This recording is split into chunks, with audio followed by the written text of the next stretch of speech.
Muy buenas tardes a todos y a todas, ¿cómo están?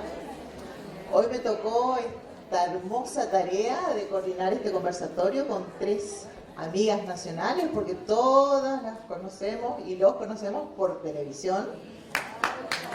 Y la verdad que antes de presentarlas quiero decir que para mí como jueza y como trabajadora del Poder Judicial me resulta muy interesante escuchar y conversar con mujeres empoderadas, mujeres líderes que trabajan en otro poder del Estado y, como sabemos por televisión, son muy activas, tienen sus trabajos legislativos, son muy activos y realmente yo como mujer me siento muy conforme y muy bien representada con estas líderes. Por eso me pareció que estaría muy bueno presentarles a Graciela, a Gladys y a Mónica, y entonces cada una de ellas nos va a decir, se va a hacer su propia presentación y nos va a decir que muy sucintamente quieren que nosotros sepamos de ellas.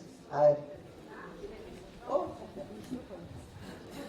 Hola, buenas tardes a todas, a todos, porque también hay todos, ¿no? Hay varones, bueno, bienvenidos, están en minoría, pero qué lindo que puedan participar y compartir estos momentos.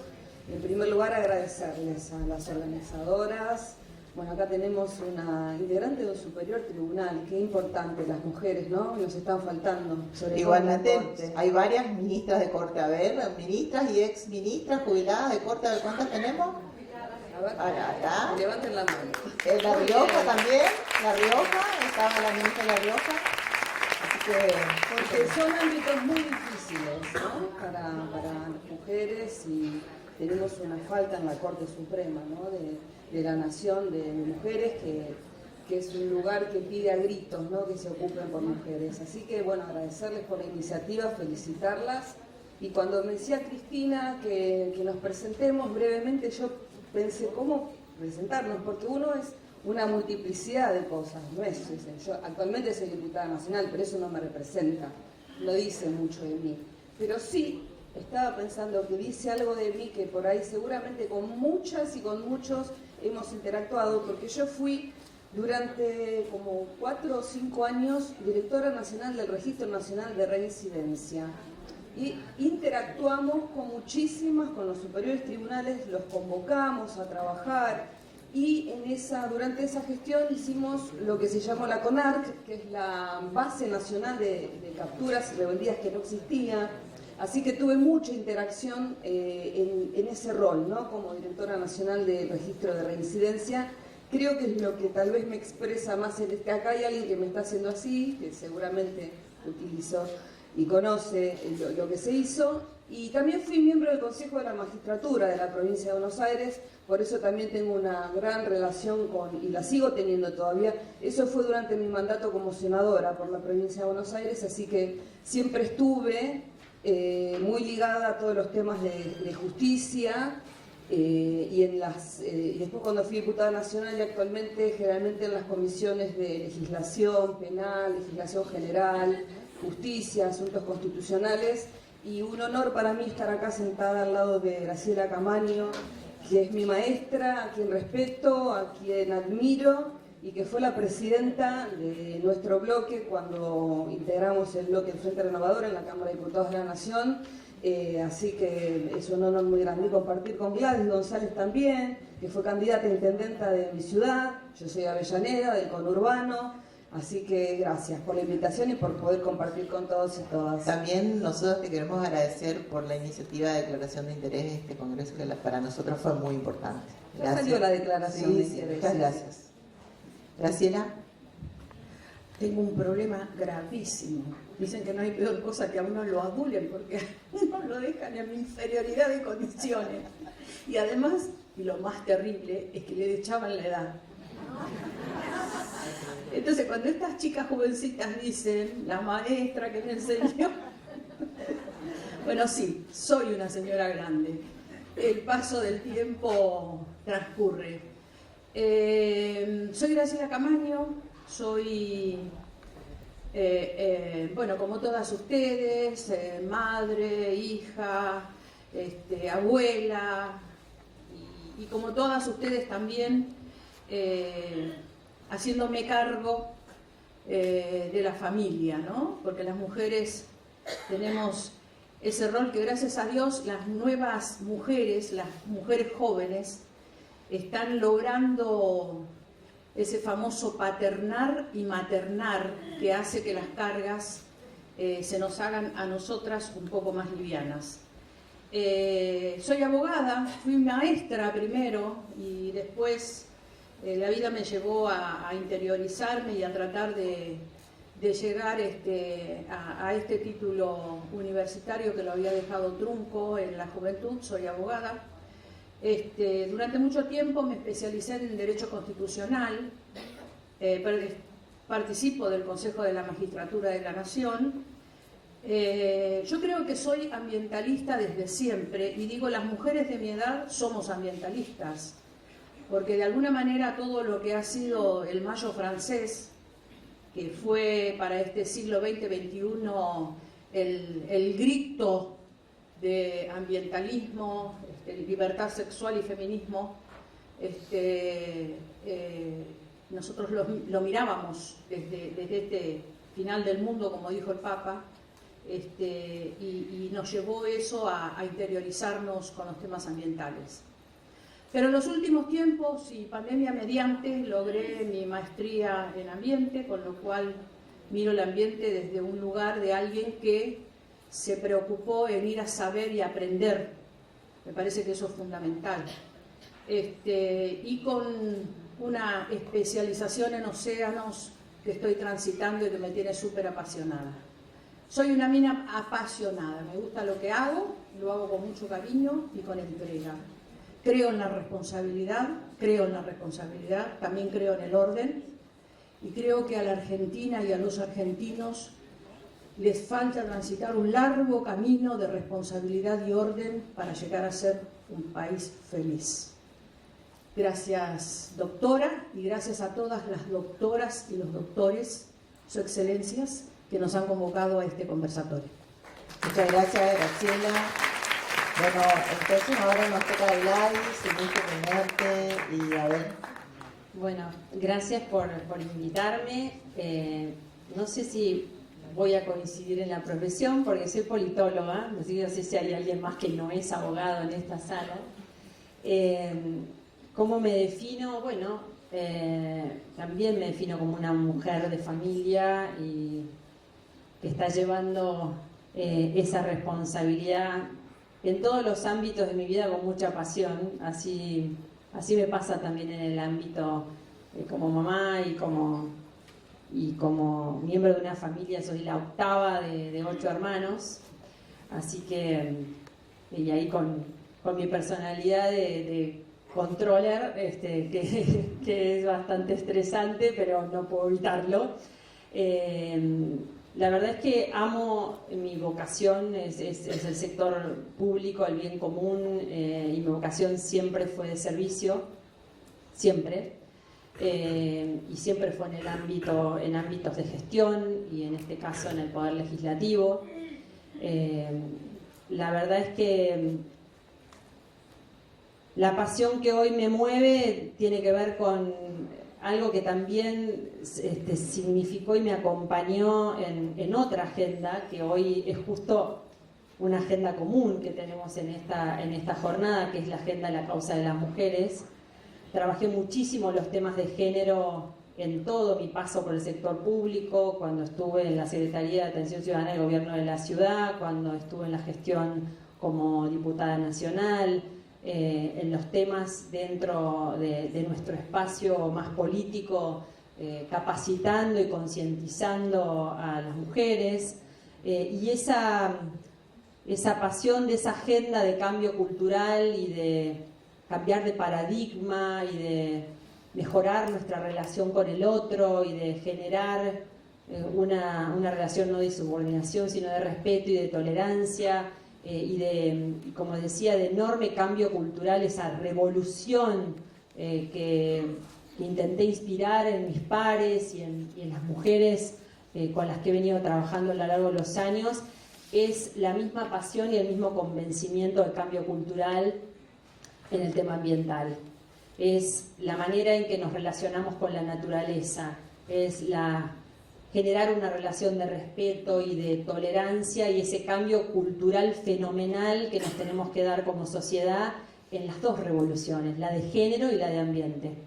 Y tienen, les digo, en mí el mismo compromiso y la misma manera de abordarlo, ¿no? De interpelar, de por supuesto prepararme para la acción, para el convencimiento, para la conversación, para el diálogo, para la construcción de los consensos. Me defino como una mujer apasionada, pero también una mujer de diálogo.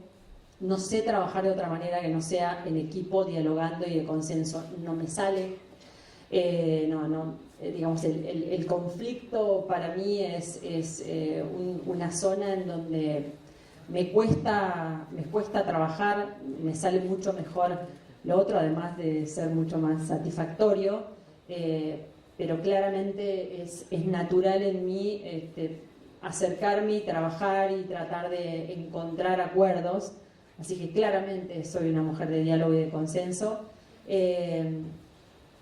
Y en esas dos revoluciones que hoy se plantean ustedes, es hoy la agenda que marca mi agenda legislativa, pero es también la que marcó mi trabajo en cada uno de los lugares que tuve en la gestión del Ejecutivo, como fue la presidencia de la Autoridad Matanza Riachuelo, en toda la gestión que en el gobierno de Mauricio Macri se empezó a hacer, y luego una gestión un poco más compleja, que tuvo que ver con la intervención de un sindicato, que también fue parte de mi labor, y ahí me encontró con mucha pasión también, pero con mucha responsabilidad acerca de las decisiones que uno toma, que ustedes están muy acostumbrados a tomar. Es la primera vez que tenía contacto con la justicia, con Comodoro Pi, con la justicia federal.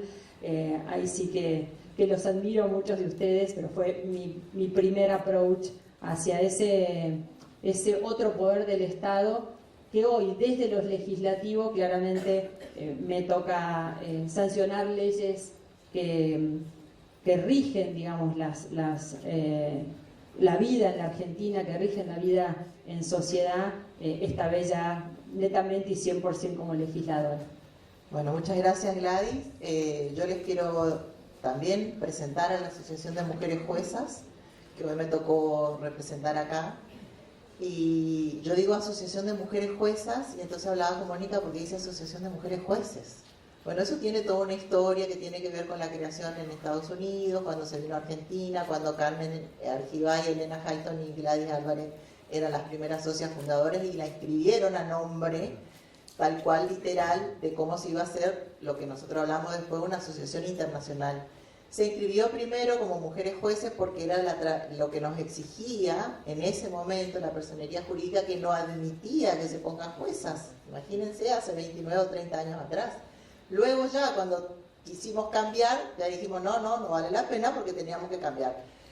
Los estatutos, la razón social, todos nos conocían y bueno, somos juezas que pertenecemos a una asociación de mujeres jueces, tenemos nuestros jueces que están con nosotros, que comparten nuestro pensamiento, somos una organización no gubernamental sin fines de lucro que nos motiva a juntarnos y trabajar en beneficio de las mujeres y su reconocimiento, que esa fue la plataforma base, ¿no es cierto?, hace 30 años atrás. Hoy eso fue evolucionando y estamos haciendo un trabajo interdisciplinario muy fantástico y seguimos peleando por la igualdad y por los reconocimientos constitucionales de los derechos humanos de las mujeres. Ahora, este día fue maravilloso porque escuchamos unas ponentes excepcionales, donde yo llego a la conclusión como oyente que todos los profesionales, como dijo Graciela, los que han estudiado, los que se han capacitado, concluyen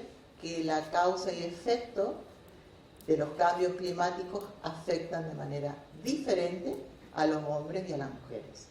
Eso han concluido todos los profesionales. Si alguna de ustedes considera que esto no es así y me puede fundamentar, o si no, avanzamos.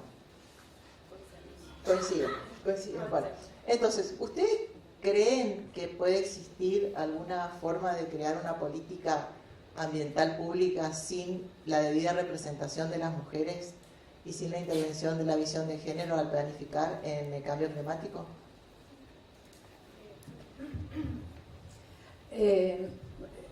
A ver, quedé media anonadada, porque en realidad ya quedé anonadada cuando me invitaron y me pasaron el título. Yo soy muy honesta, chicas, me iban a escuchar todo lo que siento. Porque tenía que hablar de perspectiva de género y su proyección en la agenda legislativa. Pero el nombre del taller era Mujer y Medio Ambiente. Entonces yo digo, ¿cómo engancho las dos cosas? ¿Por qué me hacen hablar de mujeres ahora que yo estoy tan embalada con el tema ambiental? Bueno, yo lo voy a enganchar, dije. Pero la pregunta disparadora de la doctora es muy interesante en materia ambiental. La ciencia tiene comprobado de que el cambio ambiental no repercute de la misma manera en todo el planeta. Cuando uno mira los mapas, todos los mapas, los de clima, los de océano, los de biología, poblaciones de peces en los océanos, bla, bla, todos los mapas que miran los científicos, claramente se advierte que hay zonas que son mucho más desfavorecidas que otras. Ahora, donde no dejan de coincidir ninguno de los especialistas en ambiente, de los especialistas en gestión de gobierno, es que no pega igual en las poblaciones desarrolladas tanto como en las poblaciones más vulnerables. El cambio climático pega mucho más en las poblaciones vulnerables que en las poblaciones desarrolladas. Y cuando uno mira que la población más pobre del planeta son los niños y las niñas, y se pregunta por qué los niños y las niñas son la mayoría pobre del planeta, la respuesta es absolutamente clara, porque los niños y las niñas están con las madres. Las pobres son las mujeres pobres que tienen sus hijos alrededor. Entonces, yo sí creo que el cambio climático le pega mucho más a las mujeres que a los hombres. Es muy fácil de advertir que las poblaciones más vulnerables están feminizadas, o sea, son los niños y las mujeres. Entonces ahí tenemos algo que nos interpela como seres humanos, ya ni siquiera como dirigentes, como jueces o diputados. Lo que nos tiene que interpelar es que aquello que en la Declaración del 72, cuando formalizó el mundo un ámbito de discusión para los problemas planetarios en Naciones Unidas y pensó en Estocolmo que el ambiente, el medio humano, dijo Estocolmo, era algo que había que tratar, habló de las generaciones presentes y futuras. Y en todos los tratados internacionales, la legislación, de hecho, nuestro artículo 41 de la Constitución, que lo había rescatado con tanta sabiduría el doctor Torres, por eso vine temprano, pues me encanta escucharlo hablar de ambiente, habla también de las generaciones presentes y futuras.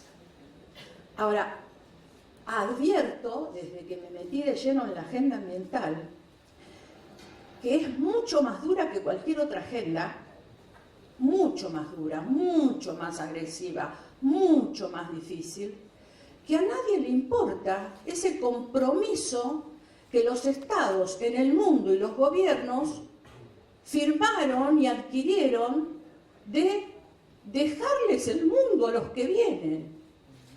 No solamente están hoy los que van a ser grandes mañana, empobrecidos y sufriendo las inclemencias del cambio climático. Miren, el cambio climático se ve mucho más en lo que es el avance de los océanos. Entonces se ve mucho más en las poblaciones que viven alrededor de los océanos. Se ve mucho más en los estados isleños. Y esa es una población femenina. En el Asia pescan las mujeres. La pesca de comercialización se hace en los grandes barcos y todo lo que conocemos. Pero la pesca de supervivencia se hace a la costa, a las orillas de donde se vive y donde las aguas avanzan por el cambio climático. Así que contesto la primera pregunta, dejo espacio para que otro hable de la segunda. A ver, no. Acá voy a ver yo de decir lo siguiente. Entonces, le voy a agregar a esto que dijo ella y voy a ampliar la pregunta a las dos. Se empieza a dar una mirada social al daño que sufre la población a partir del cambio climático, efecto invernadero y demás. Y esa mirada social determina que todos los sectores vulnerables son los que más sufren. Casualidad, el sector más vulnerable de toda la violencia termina siendo las mujeres, los niños y las niñas. Y los niños porque son niños.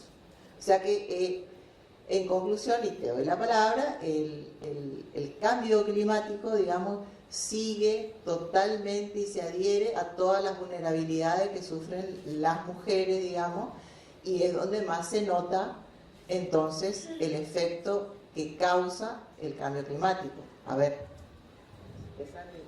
Sí, reflexionando lo que decía Graciela respecto de las generaciones futuras, que empezó a ser un concepto que se empezó a adoptar, y no pudo más que recordar a las palabras de Yolanda Ortiz cuando dijo que la tierra que habitamos no nos pertenece, sino que se la tomamos prestada a nuestros nietos y a nuestras nietas.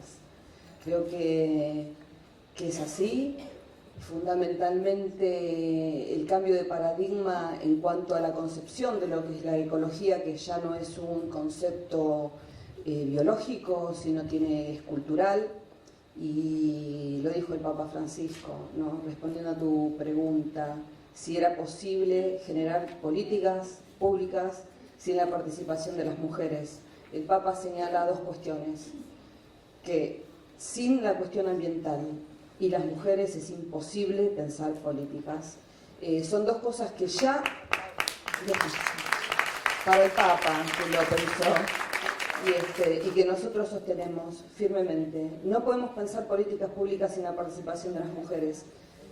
Y nosotras, las mujeres que estamos en política, aprendimos, creo que es una de las primeras cosas que aprendimos, que cuando una mujer entra a la política, cambia la mujer.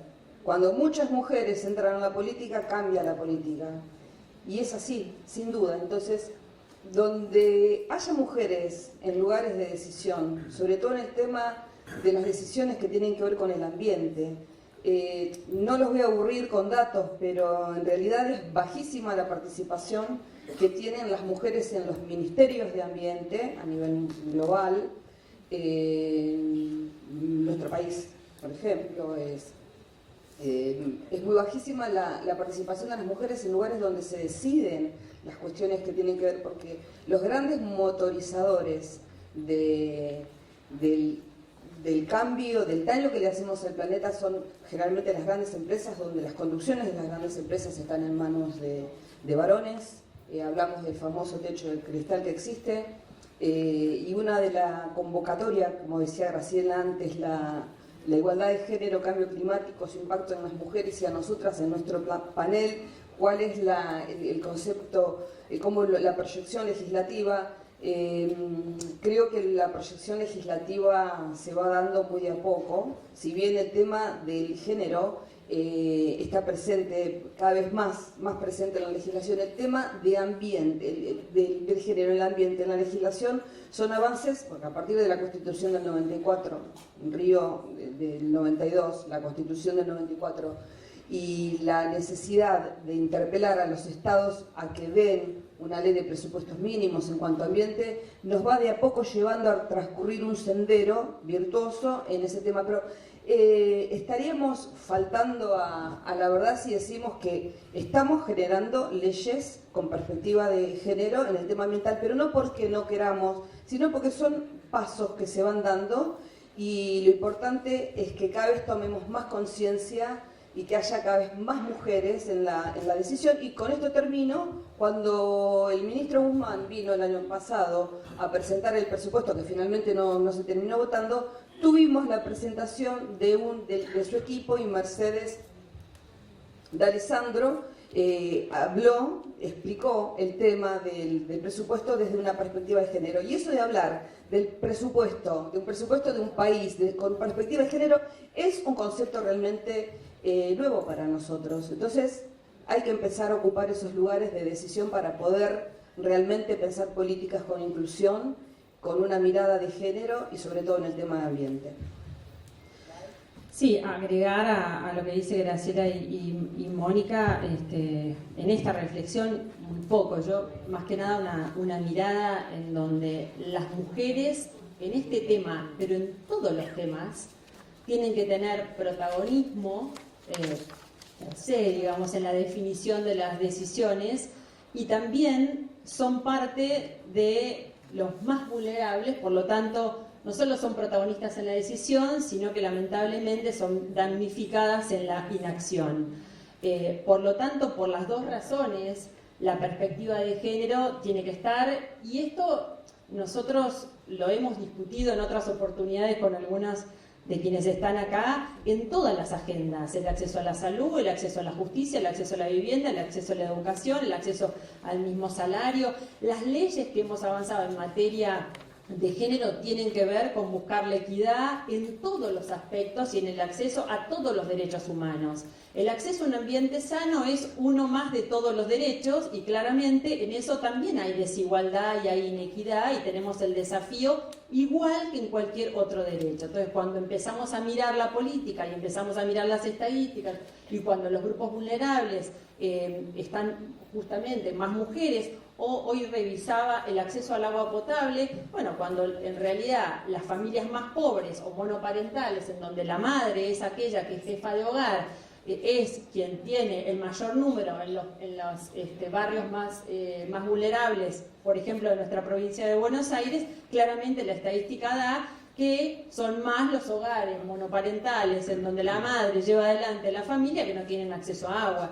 Y esto se da en todas las estadísticas, en todos los accesos. Por lo tanto, ese es un dato fundamental de cómo nosotros tenemos que orientar perspectiva de género en todo y seguir esta mirada. Lo del presupuesto que decía recién Mónica es muy importante. Hemos nosotros impulsado varias iniciativas en el Congreso de la Nación para que exista, desde el punto de vista operativo, un presupuesto que identifique las partidas y los programas que están destinados a acortar la brecha de género, y esto ha sido un trabajo que se ha hecho con la Oficina de Presupuesto de la Nación. Es una ley que todavía no la terminamos de sacar, pero que la verdad operativamente avanzamos con el Ejecutivo en que esta perspectiva exista para que podamos hacer un seguimiento del presupuesto de género. Lo mismo estamos proponiendo para ambiente. El ambiente es una materia absolutamente transversal, y cuando te metes en esto, trabajás en energía, trabajás en vivienda, trabajás en salud, trabajás en educación, trabajás en cómo se hace la obra pública, trabajás en océanos, agua, mar, en todo, en el acceso al agua, en el acceso al saneamiento y a las cloacas, en la contaminación de los ríos. Es enorme y son todas las áreas de gobierno. Por eso, cuando se plantea la política de cambio climático, es que a través de una ley y por una decisión política se arma el gabinete de cambio climático, porque cada una de las áreas de gobierno, así como cada una de las áreas tiene que tener perspectiva de género para definir su política, cada una de las áreas tiene que tener la perspectiva de cuánto impacta y cómo impacta las decisiones de planificación de gobierno en función al ambiente. Entonces, cuando vos definís qué obra pública haces, o si priorizás agua o cloaca, o dónde haces un puente, o cuando vos definís cuál es tu matriz energética y si vas a invertir en combustibles fósiles o vas a incentivar las energías renovables, O cuando vos invertís en, por ejemplo, vivienda y pensás en que las viviendas de nuestras mujeres vulnerables en los barrios vulnerables de la provincia de Buenos Aires, sería bueno que el Estado construya con criterios biogeográficos, en donde tenga en cuenta el aislamiento en las paredes para que esa familia no tenga que gastar muchísima plata en calefaccionarse o en refrigerarse. Estás pensando en la eficiencia energética y en la calidad de vida de esa familia que tiene que vivir en una vivienda en donde no puede gastar en energía y a su vez impacta menos en el ambiente y el Estado gasta menos en subsidios.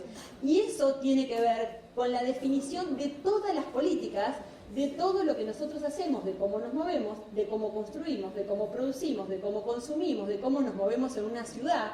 Se trata de la movilidad, del transporte. Por eso la agenda que tenemos en lo legislativo es así de transversal como se las cuento, y así es en el Ejecutivo y así también es en el Legislativo. Y podríamos contarles la infinidad de proyectos que hay para hacer que tienen que tener perspectiva de género y de ambiente. Estés en la Comisión de Ambiente, estés en la Comisión de Presupuesto, mucho más, porque es donde pones la plata, en qué gasta el Estado y cómo gasta. Y con esto termino y te paso. Yo estoy obsesionada con que el gasto del Estado cuando tiene políticas sectoriales, que es una discusión que tenemos que tener, de incentivo a determinados sectores productivos, no haya un peso del Estado que se ponga en actividades que no tengan condicionantes sustentables. O el Estado no puede incentivar una actividad que no cumple con un parámetro mínimo de sustentabilidad y a su vez incentivar mucho más aquellas que son ambiciosos en parámetros de sustentabilidad y cambio climático. Así que fíjate, en esto, por eso yo hablo de cambio cultural. Es cambio cultural de género y es cambio cultural de ambiente. Es revolucionario, es cambiar el paradigma de cómo hacemos las cosas y cómo nos relacionamos con los demás y con la naturaleza. Y eso significa un clic que tenemos que hacer en la cabeza de todo lo que hemos aprendido, desandar y volver a aprender. Bueno, entonces... las chicas de la Organización de las Naciones Unidas hicieron un panel acá que estuvo muy interesante. No nos sintamos mal porque a nivel internacional recién ahora se está incluyendo firmemente, digamos, la lucha del reconocimiento del mayor daño que sufren las mujeres respecto de los hombres con los desastres ambientales. Tan es así que la Naciones Unidas recién tiene pocos años en Argentina viendo también las políticas a implementar. A mí me llamó mucho la atención la palabra que utilizaron los distintos expertos acá este día, que habla de las necesidades especiales o las necesidades específicas que tienen las mujeres que los diferencian de los varones respecto al efecto de cambio climático. Me explico lo siguiente. La mujer proveedora que tiene que hacer el alimento, la mujer que busca el agua que no tiene que estar contaminada, la mujer que tiene que recurrir a la energía de la naturaleza, llámese árboles y demás para hacer el fuego en sus hogares.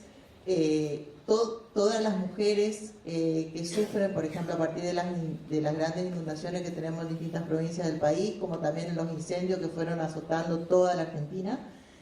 Las chicas expertas, yo no, repito, han establecido que el 80% de las que tuvieron que dejar sus hogares, del 80% de las personas desplazadas son mujeres y niños. Y ese desplazamiento no es obviamente voluntario porque se quedan hasta lo último, de los cuales también el 80% de muertes por desastres naturales son mujeres, porque resulta que son las últimas que quedan a cuidar las casas, las últimas que no saben subirse a los árboles, las últimas que no saben nadar, porque en realidad también esa es una discriminación de género. Entonces hablaban que se hace necesario en las políticas públicas, y les transmito la pelota a ver qué opinan ustedes, de diseñar una agenda, primero para determinar cuáles son las necesidades especiales que sufren las mamás, las mujeres, las niñas, que son las que trabajan y sufren ese mayor daño ambiental. ¿Les parece posible que se pueda hacer eso de determinar la diferencia de necesidad entre el daño que sufren entre las mujeres y los varones por el tema del cambio climático, para que a partir de allí se incluyan, por ejemplo, algo que se determine para favorecer a las más perjudicadas, en el sentido, por ejemplo, acceso a la vivienda, volver a tener sus herramientas de trabajo que eran sus lechugas y sus papas que cultivaban, tener, por ejemplo, la posibilidad de regularización precariamente, aunque sea de las propiedades, de los títulos, porque generalmente están a nombre de los hombres, y entonces cuando se le dan los planes que da el Estado o alguna ayuda, también salen perjudicadas como otro problema de feminización, ¿no es cierto?, de la pobreza y de la desigualdad. O sea, hacer una lista de necesidades especiales de las mujeres por efecto del daño del cambio climático, ¿les parece posible eso? Los organismos multilaterales, no me refiero a los organismos internacionales que se dedicaron a los temas ambientales. Yo valoro mucho el tema del internacionalismo ambiental, porque cuando uno se interioriza de manera profunda en ese tema, uno advierte que hay una recepción cabal de lo que sucedió a lo largo de estos últimos 50 años. Vos agarrás los tratados internacionales y desde el primero, en donde ves claramente una visión antropocéntrica, hasta la Carta, en donde ya en la Carta entra a jugar el tema de mirar a la mujer, y después en Río 92, cuando definitivamente se individualizan los sectores vulnerabilizados, yo creo que claramente hay una enorme cantidad de material producido que tiende a hacer esta política, digamos, más fina, más fina en materia de la enorme cantidad de problemas que tenemos como humanidad. A tal punto que cuando se cumplimentan los objetivos para el desarrollo, son 17. Y cuando uno empieza a leer uno por uno los ODS, se empieza a encontrar con todo lo que nos pasa, con esto, con lo que estamos hablando hoy, entre otras cosas. Porque, por ejemplo, tenemos el ODS que habla de la justicia, por ejemplo.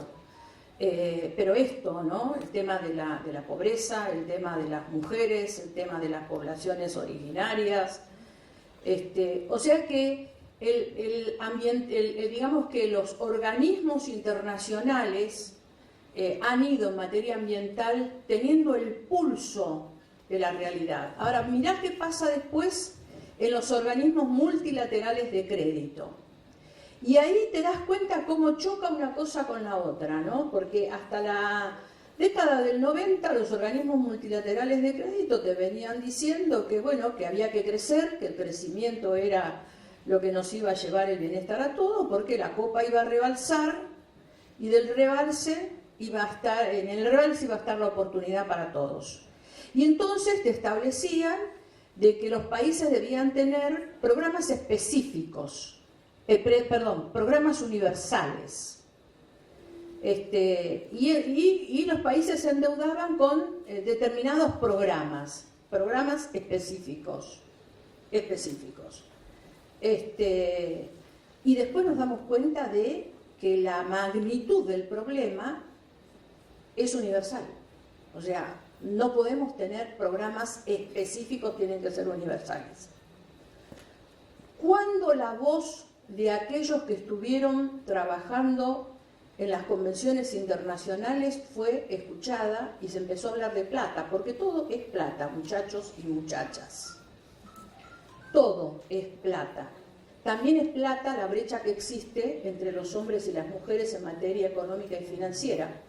El Fondo Monetario Internacional tiene estudiado que tardaremos 104 años para que esa brecha se cubra. Es la brecha en la que vamos a tener que remar durante más años. Las mujeres no tenemos posibilidades económicas y tampoco tenemos posibilidades financieras. Aun cuando en Wall Street la figura es la de la pequeña mujercita enfrentándose al toro, que es una paradoja. Es la paradoja de lo que nos pasa a las mujeres. Entonces digo, ¿cuándo el mundo de la economía empezó a mirar los temas ambientales y cuándo los temas ambientales dejaron de ser una enunciación romántica y pasaron a ser algo que empieza a transitarse con mayor seriedad? Porque Kioto fue un fracaso, París fue un fracaso, y tuvo que venir Davos,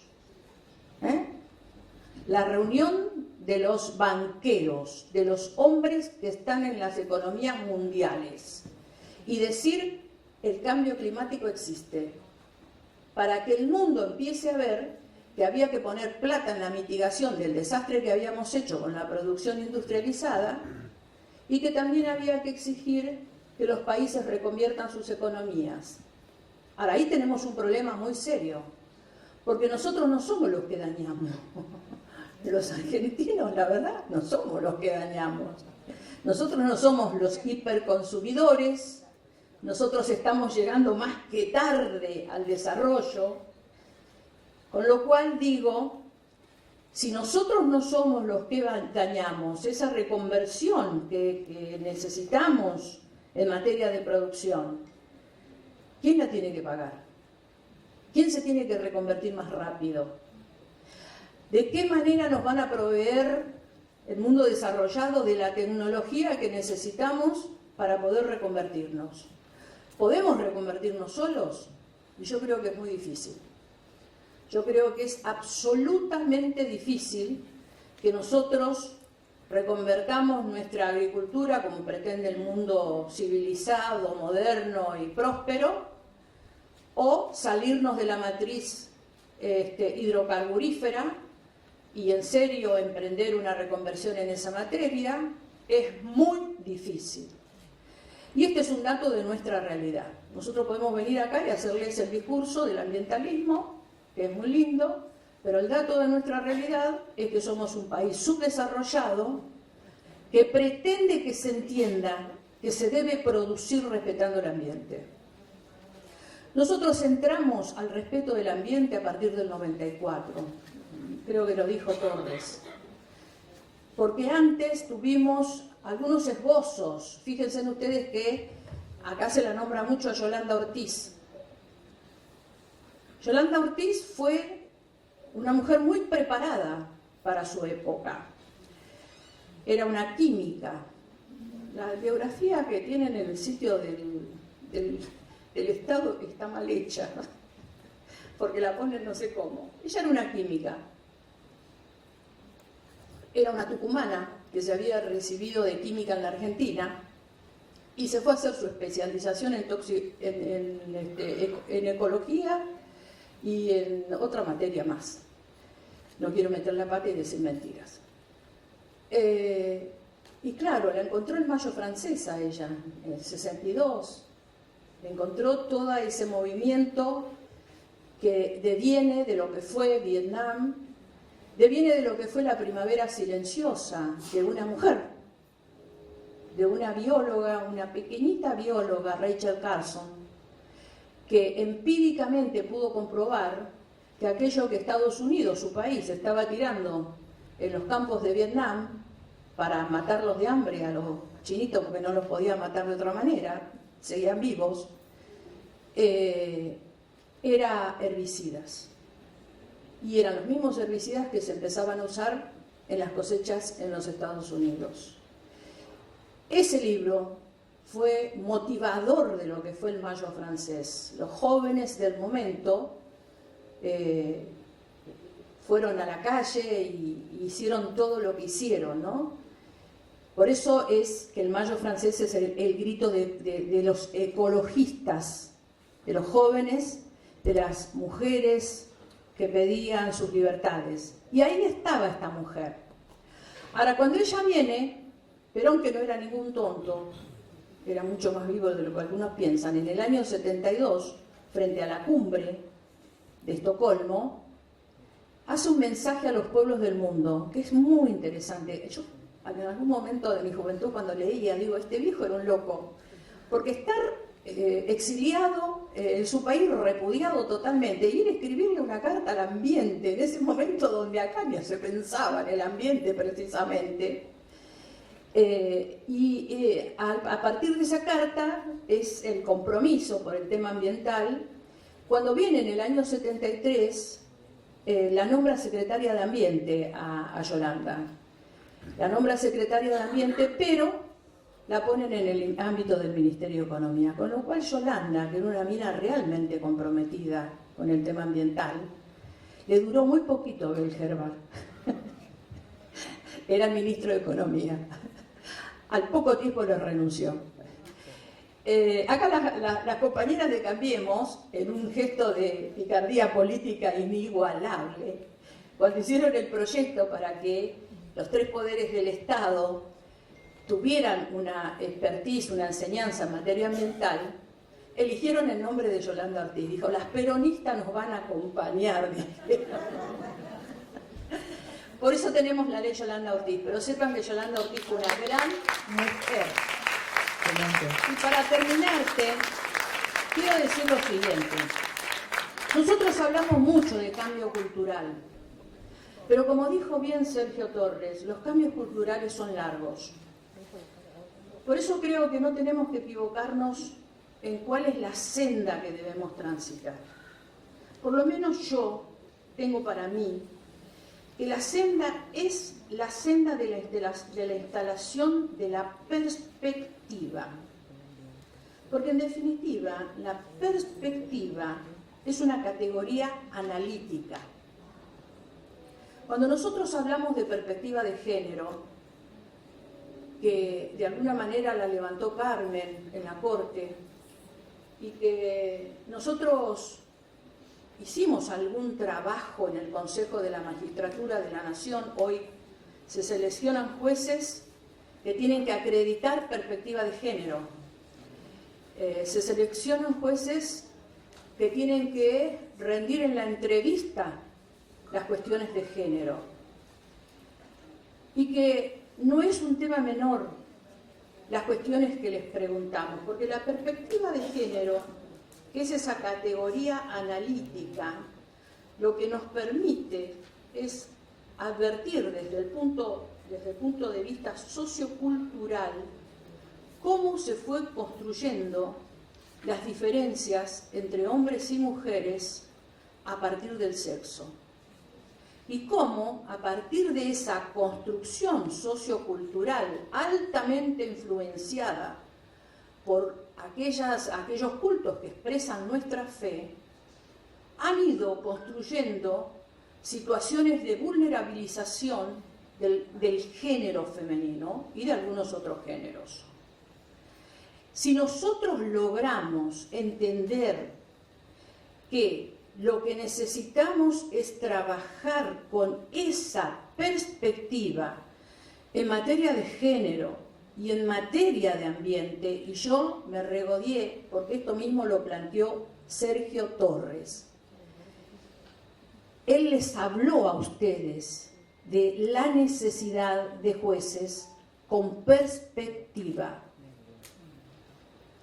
Entonces, es obligación de los funcionarios y funcionarias del Poder Judicial estudiar el tema género y estudiar el tema ambiente, por una ley que se llama Micaela y por otra ley que se llama Yolanda. Perdónennos, la próxima vez vamos a usar el nombre de algún prohombre que tienen y mucho, pero nosotras es como que nos aferramos a nuestras promujeres.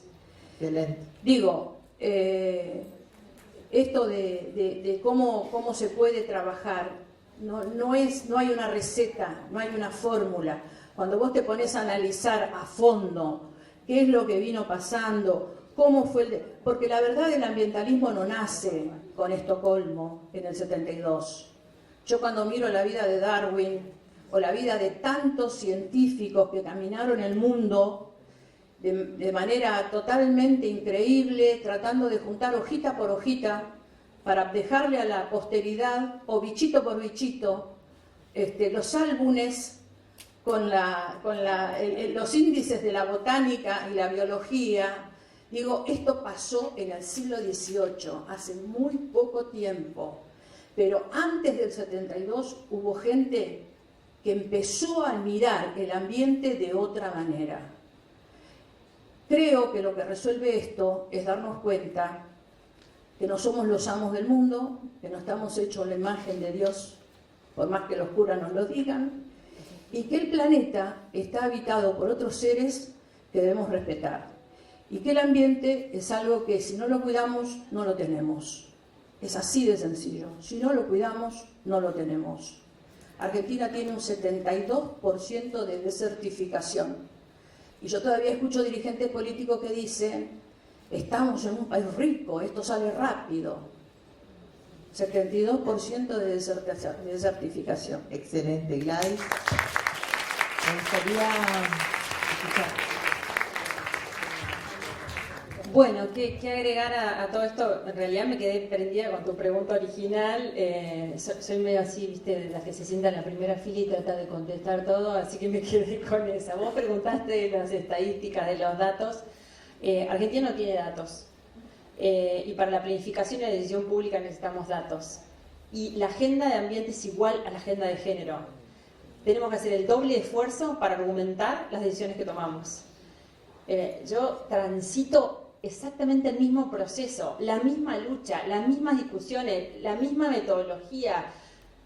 Graciela recién hacía ese paralelismo, ley Micaela, ley Yolanda, es igual, es cambio cultural, es capacitar, es perspectiva, es pelear para que la agenda exista, es sentarnos en una mesa de trabajo en donde haces el esfuerzo de que el otro te escuche sin que te ningunee. Es igual, es como un calco de todo lo que trabajé en género, es lo mismo para ambiente. Entonces, ¿hace falta el dato? Sí, y hace falta doblemente el dato, porque la ciencia ya lo demostró, y sin embargo tenés que ir con el libro de la ciencia abajo para decir, porque el porcentaje tal y además, lamentablemente, pero hoy es así, ganar el espacio en la mesa y en la discusión contando el efecto en la economía. Todo el tiempo usamos eso como un recurso, aun cuando nuestras convicciones más profundas tengan que ver con el origen más profundo, que es cómo nos relacionamos con el otro y cómo dejamos de creernos una especie que lo domina todo, o adentro de una especie algunos que dominan a otros en esas relaciones de poder y de subordinación que parece que fuesen tan necesarias, pero son tan contraproducentes para nuestra propia supervivencia y calidad de vida. Entonces, cuando tenemos estos ámbitos, es, para hablar con todo el equipo de economistas, así te lo recito, 1.000 millones de dólares promedio de pérdidas por inundaciones. 80.000 millones de pesos se perdieron por los incendios de Corrientes. 76 millones de hoja verde de la yerba mate que se quemaron en los incendios de Corrientes. El 40% de la producción de arroz, la infraestructura de todos los campos que se quemaron, y así, y las memorizo para repetirlas una y mil veces, y para decir, esto es pérdida de empleo, esto es pérdida de producción, y en la pandemia nosotros salimos muy fuerte con la salud de la naturaleza, es lo mismo que la salud de los seres humanos, es lo mismo, es una sola salud. Y para explicar, habíamos empezado con charlas sobre las enfermedades zoonóticas y la relación y poder ver de dónde había aparecido este bicho maldito que nos arruinó la vida. Y es hombres decisores de la economía, del mundo y de nuestro país. ¿Qué significó esto? Que tuvimos que vivir encerrados, que eso generó desempleo, que eso generó más pérdida económica, que eso hizo justamente que produjésemos menos, una enfermedad zoonótica por no manejar bien el ambiente y burlarnos de las leyes y del equilibrio natural. Cuando vos metés la mano y desequilibrás, todo se rompe.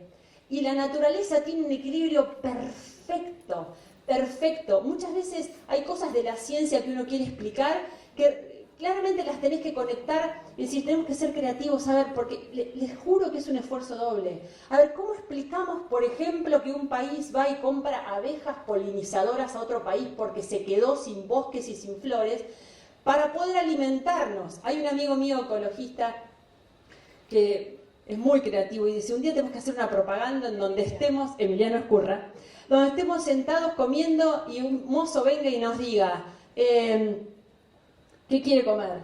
Bife con zanahoria y lechuga. No hay. ¿Qué quiere comer? Ravioles de espinaca con queso. No hay. No sé. Pollo con tomate y calabaza. No hay. Hay solo sopa de calabaza, calabaza con sal, calabaza con aceite. ¿Por qué? Porque destruimos la biodiversidad, que es la base de nuestra alimentación. A veces hay que explicar las cosas doblemente y de manera muy creativa, como viene haciendo Luchemos por la Vida hace 30 años con esos videos terribles que muestran en la tele. Hoy estaba mirando algunos videos de los incendios en Chile. ¿De qué manera hacemos que aquel que hace una fogata cuando va a disfrutar del turismo la apague sin prender el fuego? ¿De qué manera hacemos que cuando hay un anuncio meteorológico que dice la combustión y el volumen de combustión del suelo y una ola de calor de 50 grados, se le ocurre prender fuego para quemar las hojitas cuando limpia, o algún vivo, por supuesto, porque estamos llenos de eso, que quema para cambiar un uso de suelo? Porque hay de todo, ¿no? Hay de todo.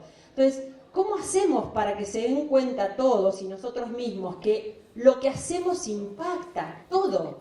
Ahora, volviendo al género, también somos protagonistas las mujeres, porque lamentablemente a nosotros nos toca, por ahí las mujeres más jóvenes lo comparten más, somos las que sacamos la basura o somos las que separamos la basura.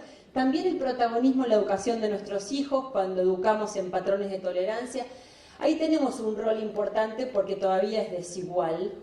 Y ahí nosotros también como ciudadanos y como madres tenemos mucho que podemos hacer en la acción cotidiana. Entonces hay mucho que el Estado puede hacer para concientizar, hay mucho que como madres podemos hacer para cambiar. No es fácil, pero es mucho más fácil de lo que pensamos. Bueno, me encanta. Bueno, a ver, Mónica, que tiene que irse rápidamente, pero me parece fantástico escucharlas y me parece que queremos escucharte un ratito antes que vayas. Bueno, permítanme ser optimista, ¿no? Porque que estemos en el Colegio de Abogacía de La Plata, en esta reunión convocada por las juezas y jueces, ¿no? Porque no nos vamos a dejar afuera a los varones, hablando de este tema, ¿no? Es un paso adelante enorme. Y déjenme ser optimista también por los jóvenes, porque si hay un tema que los moviliza y es transversal a todos, es el tema del ambiente. Y el feminismo también, ¿no? Como decía Gladys, las dos cosas que van de la mano. Pero si no hablamos de cosas concretas, ¿no? Y teorizamos solamente, no, realmente no terminamos de tomar conciencia. El poder real, el poder el supranacional, el poder del dinero que mueve el mundo, es el que realmente tiene que preocuparse primero para que empecemos a poder concretar algunas cosas. Ayer estábamos en una reunión en diputados, ayer o antes de ayer, hablando del tema de electromovilidad. Y nos contaban los especialistas que el primer auto, uno de los primeros prototipos de autos eléctricos fue en 1916. Estamos hablando más de 100 años en Estados Unidos. Funcionaba así. ¿Por qué no siguieron con eso? Porque salieron los combustibles fósiles y eran más rentables. O sea, la tecnología estaba, el tema era por dónde se ponía el recurso. Y que estemos hablando en la Cámara de Diputados de agroindustria, del tema de los fertilizantes. Hoy en Argentina hay una reunión muy importante de la CELAC, que estuvimos con una senadora de México y hablamos del tema de los fertilizantes, precisamente. ¿Por qué también no nos juntábamos con toda la región para hablar de los intercambios virtuosos de la economía y de la ecología y del ambiente? Realmente creo que son temas muy movilizantes para las nuevas generaciones que están un poco huérfanas en el sentido de que saben que el camino es por ahí, pero no le estamos marcando bien cuál es. Falta mucha educación, hay una ley de Congreso sobre el tema de educación ambiental, pero falta muchísima. Yo mientras escuchaba a Gladys hablar del tema de la basura, recordaba la cantidad de cosas que no hacemos en eficiencia energética, ¿no? Y soy autorreferencial porque en la Cámara de Diputados, supongo que en el Senado será lo mismo, te morís de calor en invierno porque está la calefacción que es central y que es un desperdicio de energía tremendo, y te morís de frío en verano porque está el aire acondicionado y no se puede bajar, y porque están las luces prendidas todo el tiempo y porque nadie tiene la costumbre de apagar las luces. Y ahora empezaron a aparecer cartelitos que dicen cuando salga apague la luz, y parecen pequeñas cosas, o el tema de cuidar el agua cuando uno se lava los dientes, que lo ven los chicos, que lo ven los jóvenes. Es una gota en el océano, es una gota en el océano, pero de muchas gotas se hacen los océanos. Creo que todos tenemos la obligación desde el lugar que tenemos poder hacer esos pequeños grandes cambios. Y quisiera contarles la experiencia que me pasó. Yo fui vicepresidenta de Correo Argentino hasta hace muy poquito. Asumimos la conducción de esta empresa del Estado en el año 2020, un poquito antes de la pandemia. Una empresa absolutamente masculina, porque tuvo siempre conducción de varones y además en toda su planta jerárquica y en la planta operativa. Y por primera vez en la historia, dos mujeres, la presidenta y la vicepresidenta, la presidenta y la vicepresidenta éramos mujeres. Esto puede no haber significado nada, porque tampoco quiere decir que por tener una presidenta o una vicepresidenta mujer las cosas hubieran sido mejor, pero sinceramente hoy estaba, cuando venía para acá, recordando todas las cosas que en estos 2 años, que además nos atravesó la pandemia, se hicieron con una mirada de mujeres desde la conducción de ese lugar. Por eso digo que cada uno desde su lugar puede hacer pequeños pasos. Y por ejemplo, no había un área de sustentabilidad y creamos la gerencia de sustentabilidad y un programa de sustentabilidad, porque no se dan una idea de la cantidad de cosas que el correo, por ejemplo, con el tema de, además que explotó la paquetería durante la pandemia, el correo pasó de ser un 80% postal y un 20% de paquetería al revés, a ser un 20% postal, 80% de paquetería, y que va creciendo. Todos los embalajes, los precintos, los unchos, las sacas, el cartón, el papel, el plástico, los residuos electrónicos que se generan se miden en toneladas y nadie se ocupaba de hacerlo. La distribución, la separación de los residuos en origen, la eficiencia energética, cambiar la iluminación LED, poner sensores de movimiento, timer para controlar y cortes de energía. El ahorro, además, no se sabía, Correo Argentino tiene 1.500 sucursales en todo el país, no se sabía qué consumo había, qué se gastaba y qué. Realmente, uno puede decir, estamos en el siglo XXI, en el año 2020, que no existía eso. No existía eso y no existía una oficina para poder hacer una denuncia por acoso laboral. No existía un código de ética que contemplara a las mujeres. Era todas las búsquedas que se hacían para los empleos, las búsquedas internas eran en todo lenguaje masculino, se buscaban distribuidores, gerentes, supervisores, entonces las mujeres nunca se sentían convocadas porque no se las nombraba. Entonces hizo todo un cambio de búsquedas a género, se hizo un cambio también implementamos la ley Micaela, que fue una de las primeras, fue muy lindo, lo voy a contar rápido porque eran todos la línea de directores, todos varones. Los obligamos, ¿no?, a presenciar el lanzamiento y a hacer el curso, y uno de ellos tenía el micrófono abierto, era en tipo de pandemia, y claro, ya se imaginan lo que dijo. Y aplicamos la ley Micaela y después la ley Yolanda, que tenemos más de 2.000 inscritos, y todo el tema de poder cambiar lo que es el código de ética, reformular la reglamentación y pedirles a aquellos que quisieran ascender una categoría y que tuvieran aspiraciones para crecer, tengan la obligación de capacitarse en género y en ambiente, porque realmente, y con esto termino, porque pasan cosas que no son importantes, ¿no? Pero, por ejemplo, el tema del consumismo, no tener un consumo responsable, el tema del consumismo en el mundo, ¿no? Y cada vez es más ágil. Te llevamos el paquete, te llevamos tu compra en 2 días, después eran en 24 horas. Y vieron que cuando compran por Mercado Libre, seguramente lo habrán visto, que hay como un rayito que dice full, la compra te llega ya. En Europa es mucho más rápido, ¿no? En 1 hora. Bueno, todo eso es combustible, es un montón de derroche energético que perjudica muchísimo al ambiente, porque no se pueden hacer entregas planificadas, inteligentes, porque es el ya. Entonces el tema del consumismo, el tema de la falta de conciencia por lo que realmente es importante, como decía el Papa Francisco en Laudato Si, no es armonía y la centralidad del hombre con el ambiente en armonía, y creo que ese es el camino y que lo empezamos a transitar, y tener estos espacios suman un montón, porque seguramente nos vamos a ir pensando en todo lo que vivimos, en lo que escuchamos, y en tratar de todos los días poner un poquito de cada uno de nosotros para hacer de este planeta, nuestra casa, la casa común, un lugar mejor. Excelente, excelente, Mónica. Como reflexión final, les comento que desde que empezó el Congreso hasta este momento, todos los panelistas determinaban la importancia de tener mujeres en espacios de decisión. Así que todos nosotros de alguna manera trabajamos, tomamos decisiones, y ustedes nos representan porque fue el mandato popular. La mejor de las representaciones desde la democracia es justamente la que cumplen ustedes, y me parece que está media complicada, porque todos los que estaban acá decían que es muy importante que las mujeres lleguen para que ahí se vea, se sienta y se escuche a alguien que comprenda las necesidades femeninas al momento de sufrir las consecuencias del cambio climático. Así que con ese gran desafío les agradezco un montón. La verdad que sé que tenemos que irnos.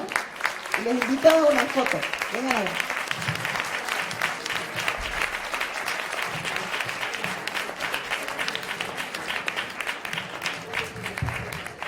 Mientras se saca la foto, voy a leer una carta que nos hiciera llegar la doctora Micaela Oliveto, quien no pudo acercarse para compartir este panel.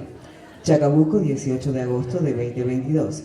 Estimadas organizadoras y panelistas participantes, a todas y todos los presentes en general, por medio de esta carta me dirijo a ustedes para hacerles llegar mi saludo y mis más sentidas disculpas, porque problemas de salud no me permiten estar participando de tan destacado panel con legisladoras que, proviniendo de distintas visiones políticas, compartimos el trabajo por mejorar la legislación existente en esta temática.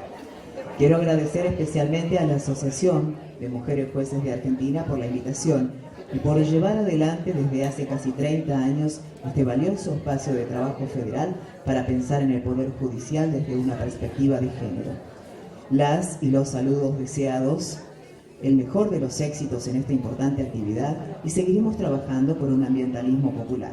Diputada Micaela Oliveto.